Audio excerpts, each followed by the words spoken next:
joining today's event. This is the first time we've done this type of event. Instead of a traditional workshop with presentations, we have 3 breakout rooms operating at once on 3 different topics. We have guide RNA design, vector cloning, and plant transformation.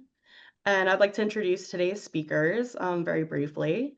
So speaking on guide RNA design is Kobe Stalker and Eric Myers from the University of Minnesota, and Vina from the Donald Danforth Plant Science Center. In the second breakout room covering vector cloning is Josh Clem from the University of Maryland and Kien-Sub Lee from Iowa State University. Lastly, Wayne Parrott from the University of Georgia is covering plant transformation. I'm so grateful to all of our speakers that they're here to share their expertise with us. I'm sure you feel the same. So if you'd like to learn more, you can visit our website and read their biographies.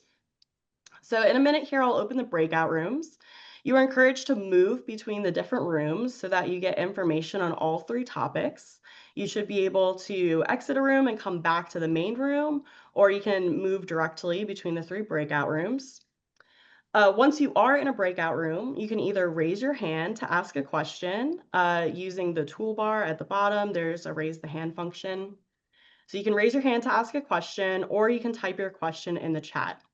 All of the breakout rooms will be recorded and available online. For this workshop, there's, I guess, 3 areas that tend to be limitations for CRISPR. So first, there's the guide design. There is vector construction.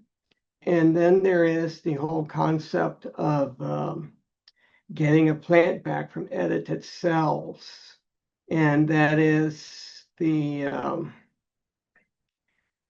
focus of our particular section, is getting plants back from edited cells.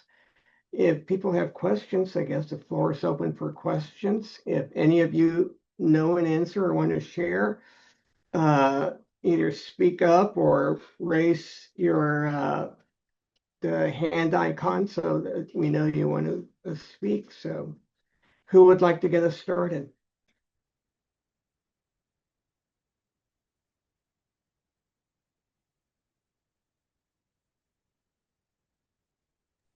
I can start us off, Wayne. I'm wondering if you have any experience or have heard anything using this new enhanced barrel for biolistics. Have you used that at all? Or have you gathered, yeah? How does it work? How has it improved your tissue culture systems? Has anybody tried it or even heard about it? You don't have their website, do you? I don't think so. Is it Hermes? Yeah, I can pull it up and stick it in the chat really quick, I think. That'd be great. Hermes Biomaterials. It turns out that the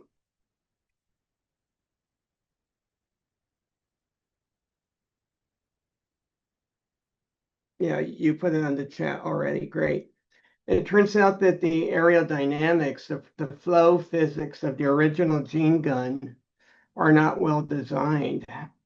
So there's a group that has come in and streamlined the design to get the airflow and everything to be better.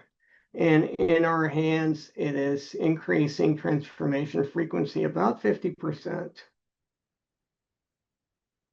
And I guess they have an improved method of manufacturing the gold particles as well, so that they are more uniform. That's really impressive. Have you analyzed kind of the quality of plants that you're getting out? Do you see any differences there? We haven't gotten that far. Okay, cool. Thank you, Wayne.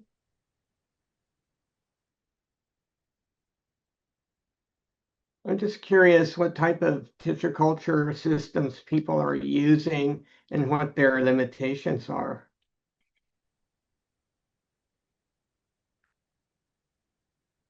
If anybody wants to start off. When I'm Yes. trying to do some tomato transformation, I have worked with tobacco system without any problem, but tomatoes are just not working in my hand. Obviously, the controls work, so that tells me my reagents properly are okay. But when I go to do the transformation with this plasmid construct, I absolutely do not get anything. Is it just that one plasmid construct or any plasmid construct? We have tried 3, 4 of them, and none of them, either it's a hygromycin-based system or kanamycin-based system, they all are having similar issues. So you see the swelling of the petioles, and they swell a lot, but no callus development, nothing beyond that. Have you looked at the workshop recording of our tomato transformation in plant gene?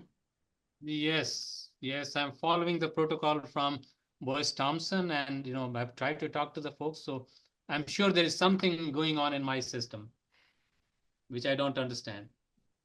Can I ask what cultivar you're trying to transform? Is the AC? I don't know if I'm familiar with that one. Have you tried other genotypes? I have not. Yeah, something Yeah. like M82 or Moneymaker is usually pretty easy to transform. That might be an easier way to set up your system. Okay. Sorry, Kuma, I forgot. I didn't pay attention to your question. Is your question? This is Qingzhen. I see you use the protocol from Boyce Thompson Institute. That's where I working on right now. Yes, that's the protocol I'm trying to use. And so my controls work where obviously I'm not using any antibiotics for selection. So they all, make callus, they make shoots, everything works all good, but none of my constructs. So I'm hoping there's nothing to do with my antibiotics, but either it's a kanamycin based system or a hygromycin. I'm not getting anything out of them. So. What is the vector you use? Oh, I don't have the name. Let me see if I have the name here. Well, this is modified by somebody. It says PHEE401E. I'm not sure if it relates to anything. It's not a very commonly used vector. Yep, I've never heard of it. So with kanamycin selection? Yes, kanamycin mainly. So I see you use you said it's Alicia Creek. Yes. To us, for us, this is the most, easiest cultivar to work with. Just based on our experience. What is the kanamycin concentration do you use in the medium? So we have used from 50 to 150, all the range, 50, 100, 150. We use 100 should work. I mean, you even tried 50. I'm not very familiar with your vector. So you don't see any response after like a week after the infection? Yes, I do not see anything except for the controls. They all grow. Everything works out fine with the controls. How do you prepare your agrobacterium? What are you growing your agrobacterium in? LB media most of the time. Okay, but do you wash them before Yes. you put so by the time you co-cultivate, what medium is that? It is in the MS media, I guess. If I can tell you. I exactly follow the protocol, whatever it is. Yeah, let me see. Should be MS with 2 milligrams of zeatin per liter. Yes. The agro stream? I have also tried to use the acetylseringon to help with the process of infection. So you use acetylserigon? Yeah. Sorry. What is the string? Acrostring. What is the? Acrostring? I think it's 4404. LBA 4404.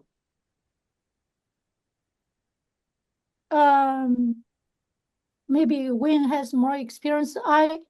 I have not worked with LBA 4404 with tomato. We have been using AGL1. I know EHA 105 also works, but yeah, I've not worked with this strain. I don't know how. I've used LBA 4404 with tomato bunches for many years. It should work okay. Do you have a GFP control to kind of assess what part of your transformation system is failing? Like, are you getting tDNA Yeah, delivery, or is it the regeneration that's what's failing? I have not gone that far. So yes, maybe some troubleshooting is required, I guess.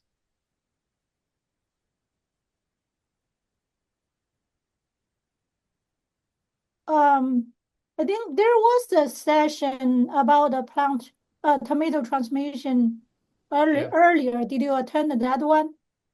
Yes, I have looked at that several times. Yeah. So for the hands-on, it's just like sometimes it's hard to say, like the way you prepare the explants.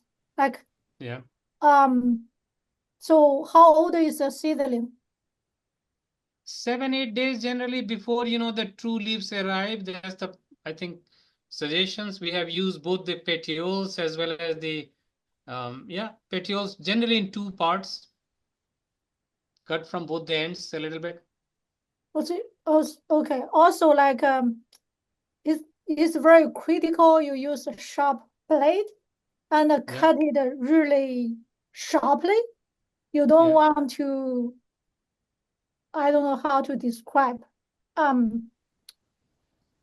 Because I noticed someone at my group he cut them like rolling the blade, so the explant didn't respond very well. Okay.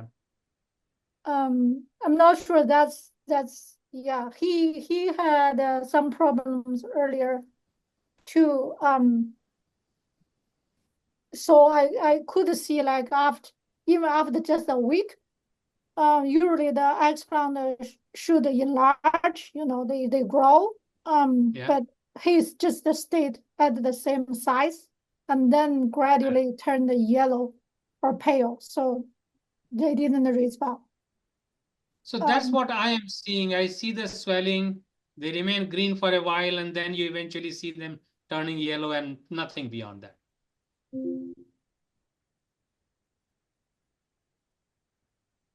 Yeah, it's sometimes it's hard to say unless we watch you. If you follow the protocol, I mean, exactly it should work. It's very popular species or the genotype that also the protocol. So yeah. I'm sure I'm doing some silly mistake somewhere, which is causing all this.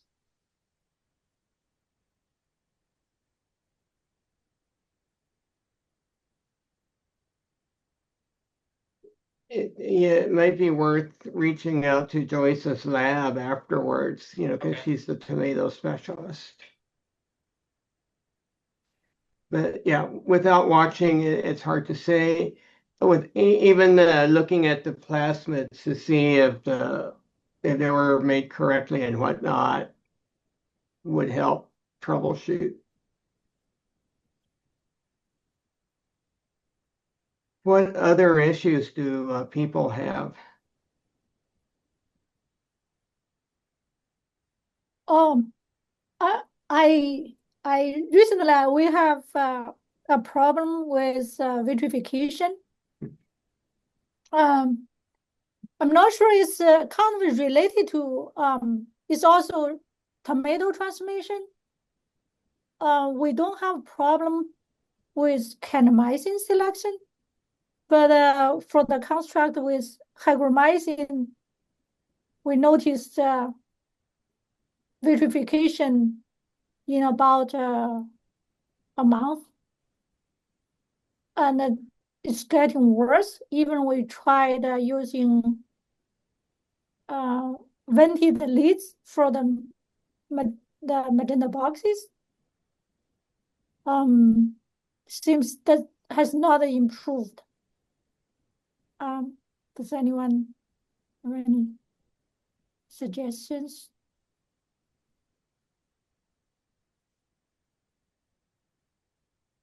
Has anyone had experience with vitrification? Well, I'm working with citrus, and the only time I had shoots vitrify on me is if they were too long on the media. So we would move them from one medium to another and then to another, and then they would start vitrifying. But otherwise, not really.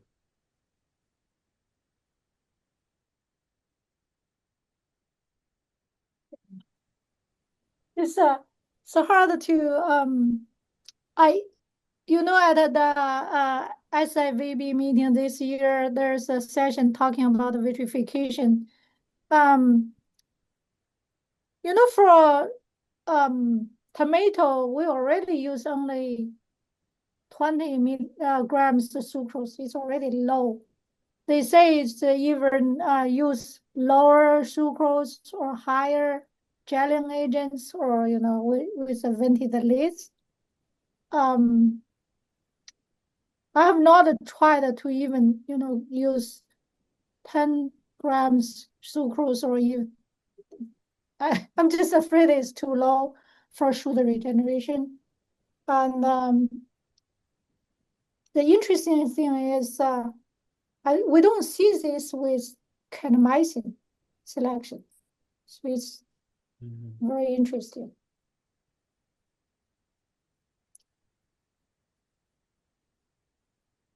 Yeah, I guess I would convert to kanamycin selection, but just looking in the literature, there's a lot of papers on vitrification.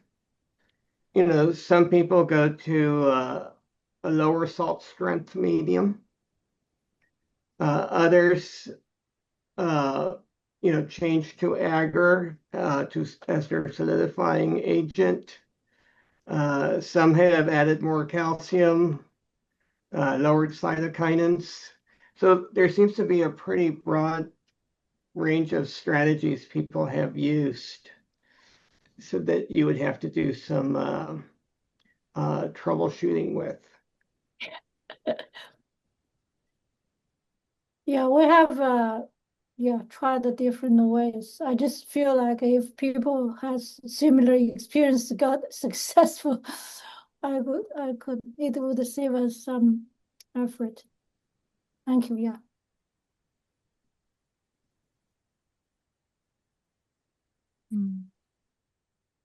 What's your basal medium? Pardon? What basal medium are you on? It's the same MS sauce with nutrivitamins. We have been using this all the time.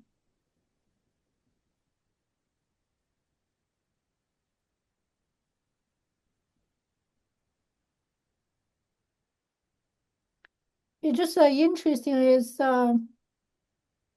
in the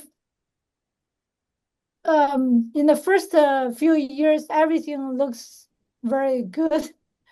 It sounds very easy to work with, all types of tomato and so many constructs. It was fine. Just suddenly we noticed, there is a challenge with some constructs, or the change is like 2 years ago, we worked with some constructs with hygromycin selection. At that time, we use a TC gel, and also there is the agar gel. And then during COVID, the agar gel was discontinued. And then the tissue gel, the formula we were taught it was changed. So it's just, I'm not sure it's related with this one. But as I said, that the construct with kanamycin selection seems fine. It just this one. That's the only change I could think of from, we used hygromycin selection before and now. What's the temperature of your growth room? Oh, yeah, that's a good point. We used to use a fluorescent light, and last year we changed it to the no, what's I just cannot think of the word. Yeah, Change we know the word. yeah, How change the lights.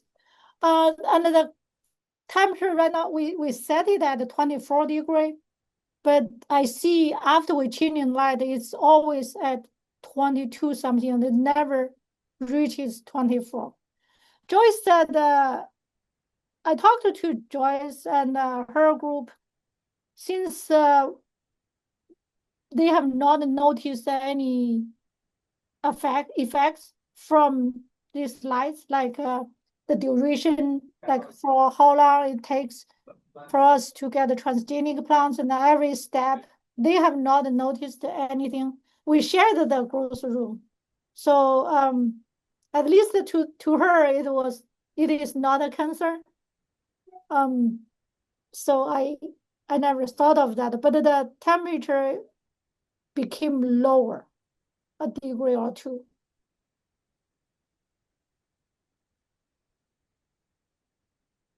Yeah, lower should be fine, but it might be the light intensity or different wavelengths that could trigger this. Yeah, these slides, at the meeting, I also talked to Percival, that's a growth room. We also noticed that after we change the light, I see more condensation on the leads than before. What they, I think it's a Percival, they explain that is because this is a cool light, so it doesn't evaporate very well. Earlier, like the fluorescent light, it's warmer, so it may evaporate. But this one just keep on the lid. That's what they explain. So how do you seal your, what culture vessels do you use and how do you seal them?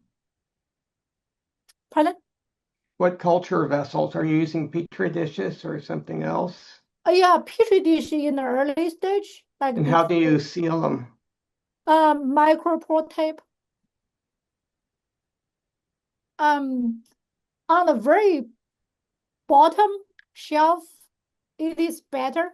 The second and the third shelf, we see even worse.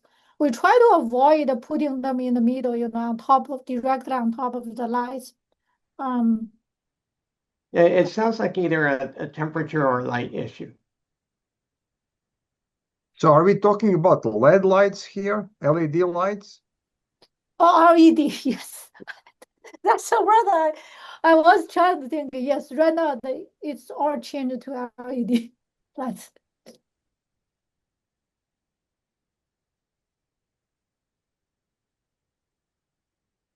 Because they can get very hot. So if you have your plates above them, they get more heat, they would definitely get more condensation.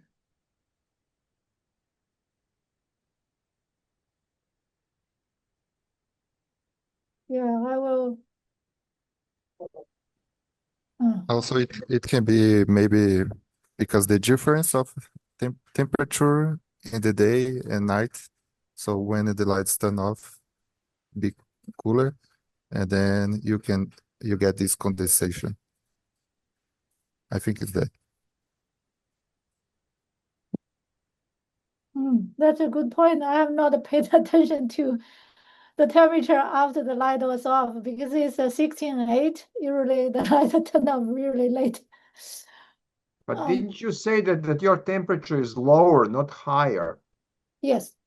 But on average, it might be lower, but you probably have hot spots. I mean, is there any air circulation in your room? Do you have a ceiling fan or? No, See, just the building, yeah, air condition.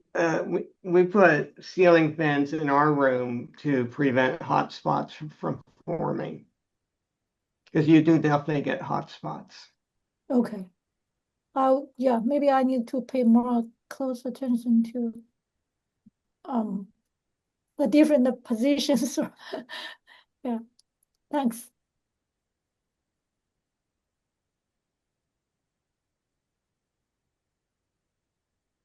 Can I ask another question? By all means. So has anybody experienced in using, timatine versus cefotaxime for tomato? Is any one preferred more than one other? I prefer tomato over ceph in my experience with tomato. I don't have Do you experience with tomato, but always I heard that Timantin was better than Ceph. Okay. So, to my experience, because I worked with many species, including tomato currently is our major species. And also I worked at another institute before I came to Boyce Thompson Institute. So to me, like Timothy is more stringent, powerful to control aggro. However, we do have occasionally aggro overgrowth with some constructs, or I don't know what was the problem, especially with M82. So the other way is we just add both Timantia and the Ceph to control the aggro. But if just use one, as Maria said, Timantia is better than Ceph.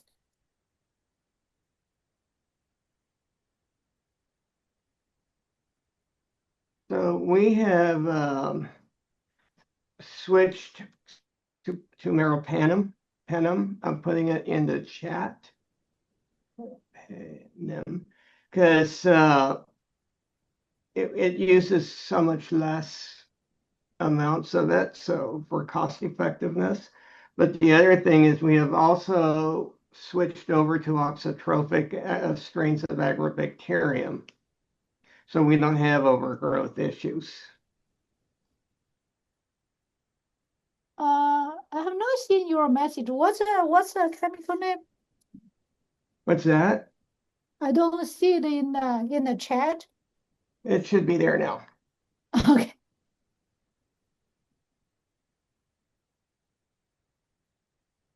So say, we use somewhere between 20 and 50 milligrams of that, and it works really well.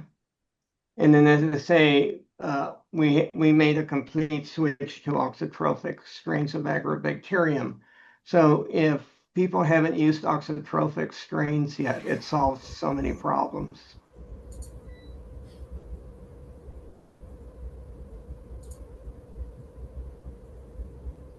Who has those strains? There's two labs that has some that gives them out. One of them would be Ken Wang's lab, with Ken Sub Lee, and my lab's the other one that gives them out. I'm going to reach out to you then. I can put a reference down if you give me a second. All right.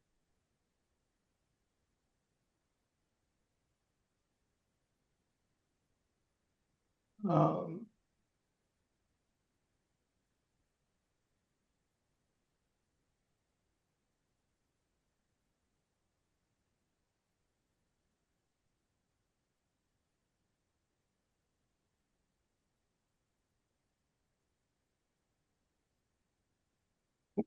anyway, we have a whole bunch in four different backgrounds. Okay.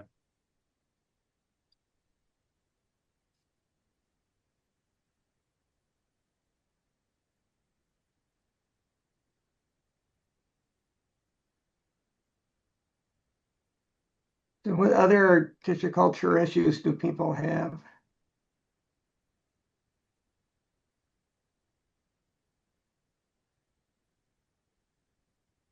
You have question in the chat, I guess, about banana transformation.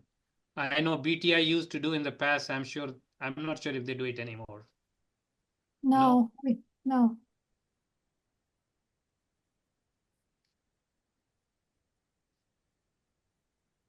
Yeah, I just don't have any experience with banana. Does anyone else have banana experience?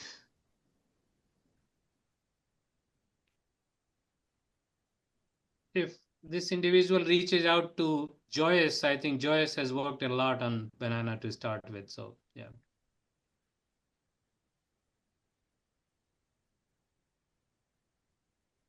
Joyce Van Eck is our plant gene director, so Yeah. you can reach her on the plant gene question.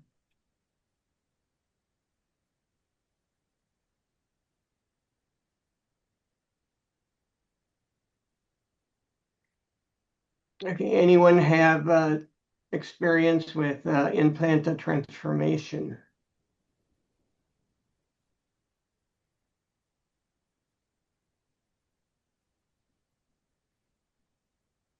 Nobody? Well, people are trying it right now where I am, so I can't say it's too early, at least for citrus. There are reports of implanted transformation from a couple of Chinese groups, but there weren't any follow-up papers. So now in the center were a couple of groups are trying to do it, but that will probably be, I get not necessarily published, maybe made public soon. It's not easy that the efficiency is low and there's a lot of trickery there, like always. Let's call it art instead of trickery. No, that's the impression that I have.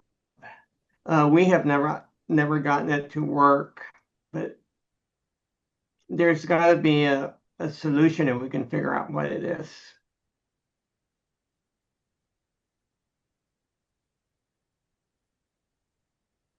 I wanted to go back to earlier part of discussion. People were talking about media and different types of agar. So I know where I'm at one point, people started using gelzan as a gelling agent. And gelzan and kanamycin don't go well together, at least in our system. So gelzan is decreasing the efficiency of kanamycin, at least for citrus explants. So if you mix gelzan and kanamycin, you have to really do previously some testing to get to what your optimal concentration would be. Somehow gelzan is pushing down concentration or pushing down efficiency of kanamycin.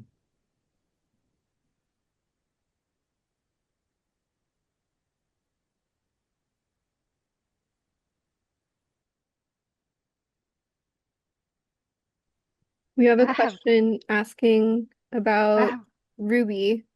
Has anyone had experiences with Ruby in their constructs? I have a question, but it's not about Ruby. Oh, sorry. We can you hear me? We are planning to do the tobacco transformation. We are trying to use the new protocol. Do you have a very efficient and easier protocol for tobacco and Nicotina benfenamine? Yeah. Have anyone have experience and have very good protocol in hand? Yeah. I have worked with tobacco and Mhm. it just works like charm, I guess. First time, plenty of transformation, never had to redo anything. So Is it I'm not sure if benthamiyana works the same way. It okay? pretty much does. Yeah. Yeah, Okay. it's a well-established system, so you can find the protocol everywhere. You just follow it. Yeah. There's no problem. It's easy. Okay. Yeah. Okay. We are trying to use the I think you will do the same, the meristem transformation. Yeah. Oh, that's Because I don't know. yeah, That Yeah, one. we use leaf. you use leaf. Okay. Yeah. So the leaf is also very high efficiency because new there is a paper published that use the meristem is more easier because there are less work about the tissue culture. How do you think? They Medicine. directly infect the meristem of the tobacco and get some tissue from the meristem and transform them on the selection media and grow the next generation and grow the new transgenic plants. Have everyone tried that? And is this working well? Yeah, I never tried it, so I'm asking, have ever some people tried and does it work? Yeah. Okay, thank you. For Ashley's question, what is your question about the Ruby? I Sorry, worked I'm with reading gene questions from construct. the chat, so maybe the person who asked the question can elaborate a little bit further. Oh, so Hi, yes, that's me. Sorry, I was on the road, so I couldn't be engaging. So my question was, is there anyone using Ruby as a visual reporter for selecting the transformants? Because I'm currently using it, in Brassica. However, so far the CRISPR-Cas9 constructs have not given me any positive transformers, at least visually. So I haven't genotyped yet. However, the control, which is just the Ruby and a promoter terminator, I do get transformation. Also, we see some fitness cost to some other shoots. So, but we haven't come across any literature with an experience of using Ruby in Brassica. There are other examples, but not in Brassica. So I was asking, is anyone using Ruby? So I could ask maybe some more specific questions. Thank you.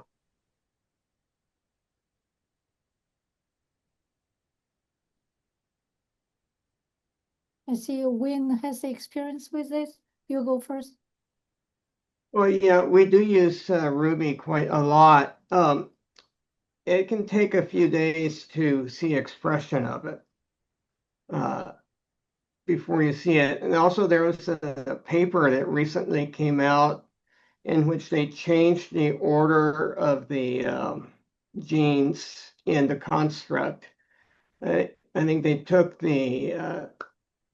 it the tyrosine synthase, the second gene, and they put it moved it to first, and that improved their efficiency with it.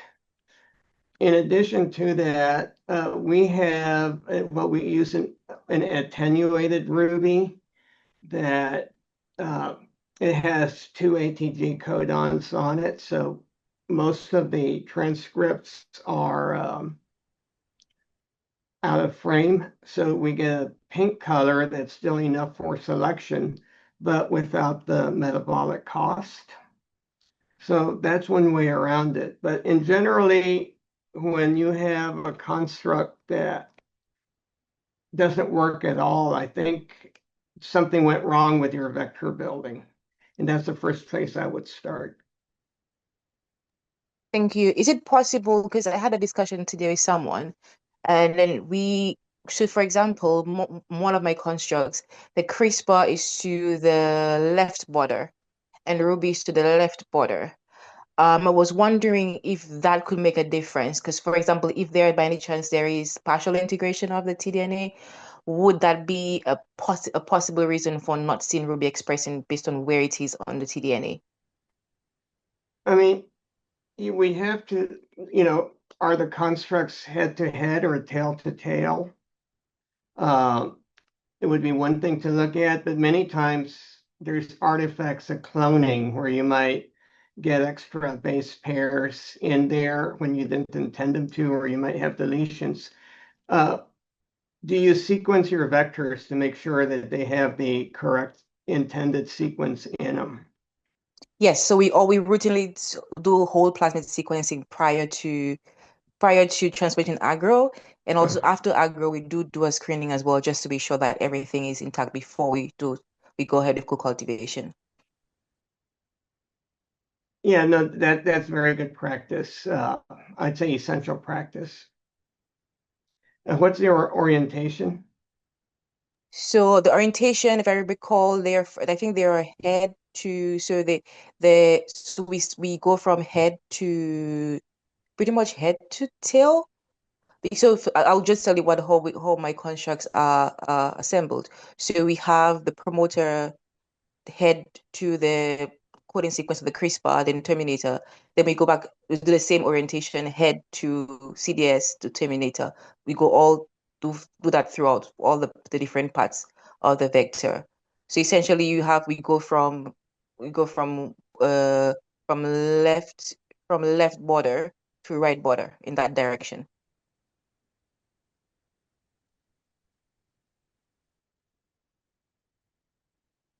And it's only if you have Cas9 that you don't see transformation working. Yes.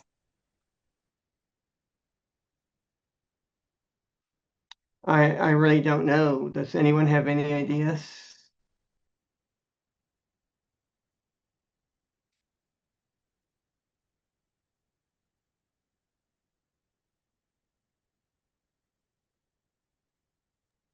I guess the other question I also have, because we were also having like just brainstorming possible ideas, because I haven't gone ahead and do the genotyping using maybe a Cas9 primer just to see, is the concept of probably some truncation of the tDNA during the integration process. That's one of the top reasons that we have for the possible non-expression of Ruby. But I haven't done the genotyping, so I can't be sure that it's just that it hasn't been edited, or it's just that Ruby isn't expressing, or is Ruby being silenced, that kind of. So there's nothing, we've not had an experience, and we don't have any proper literature to go on in terms of brassica. So there are more ideas and trying to figure out what could be the reason for that. Yeah, but it's not a problem unless you have Cas9 in your construct. Yes. So it's got to be something with the way the vector was put together. Okay. The other question I have, do you see a difference in what location of the tDNA in terms of the borders of where Cas9 is in terms of efficiency of transformation? Do you see that, at least in other crops? We always put the genes we really want, we always put them on the right side, near the right border. And you put your selectable marker near the left border. That's because transfer is right to left. So Yes. many times, if you get truncated early, you're not going to have a selectable marker and you're not going to recover it.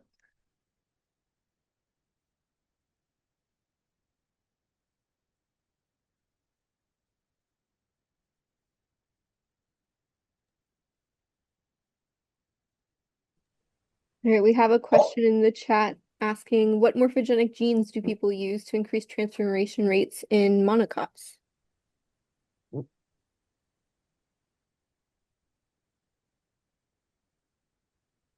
I mean, I can answer. Baby boom wushel. It's Corteva technology. Baby boom wushel are by far the ones used the most. I've seen the WOX2 being used a lot. And the Griff GIF seems to be used a lot, and some of them can be used in combination.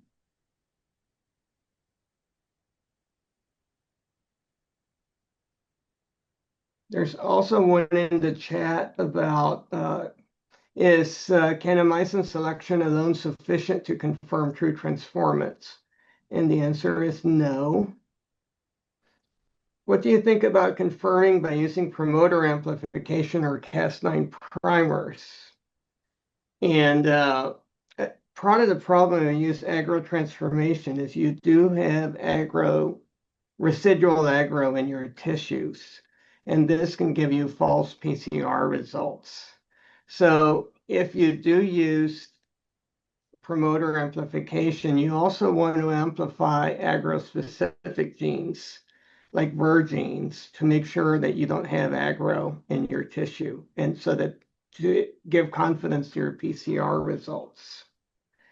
And then the third part of the question is, what do you think about using microinjection of agrobacterium for transformation?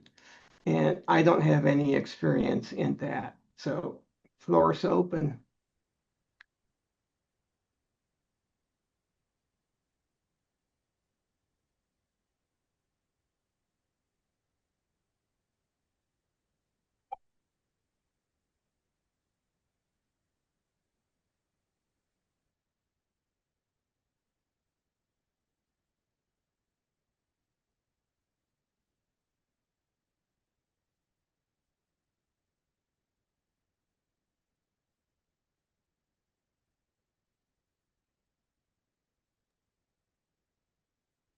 Well, when we say microinjection, are we talking about pushing agro into the leaves and looking for transient expression or transient transformation?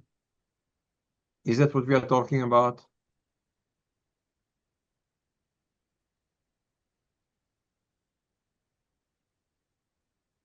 I don't know if it was that or if it was like injecting into a meristem or a stem segment.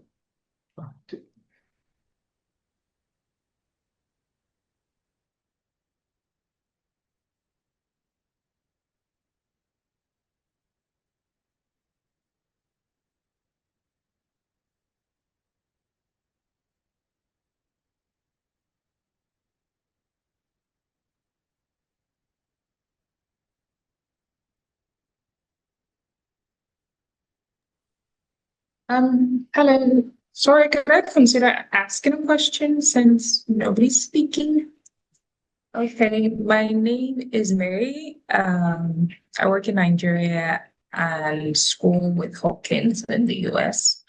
So I'm considering developing a system for cassava which has high trade-offs with gene editing, and I want to use a multiplex system. So in something you consider that there is already verified that there can be trade-offs with editing or transformation, basically, would you consider like designing like a multi-target kill, or would you consider like concurrent work, like you do one editing perhaps of physiological deterioration, and then you first verify that, and then you go in again like that? Like that's going to be a long process. So yeah, I just wanted to ask, like, how would you consider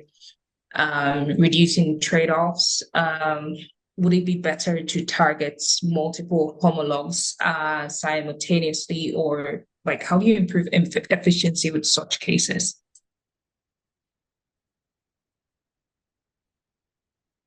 So the next workshop we have is on how to analyze editing data, which I think will address some of your questions. But you kind of find sequences shared by all homologs and design your guides to that. And there is, and we also, I like to use 2 guides per target just to back up. And Ashley, your lab is a cassava lab, so. We are. I would say if you're doing FEC transformations, it takes a while, so I would probably try to target as much as you can in one go. You can do concurrent transformations. I'm assuming you're maintaining your cassava by micropropagation. but then you have to consider you have a selectable marker in there probably already. So if you haven't taken that out, you have to be careful about what you're retransforming with. Yeah, I'm in Nigel Taylor's lab, so if you ever have questions about cassava transformations, please reach out to us. I spoke to Nigel like last week or last 2 weeks. So like please drop your email so I could ask more questions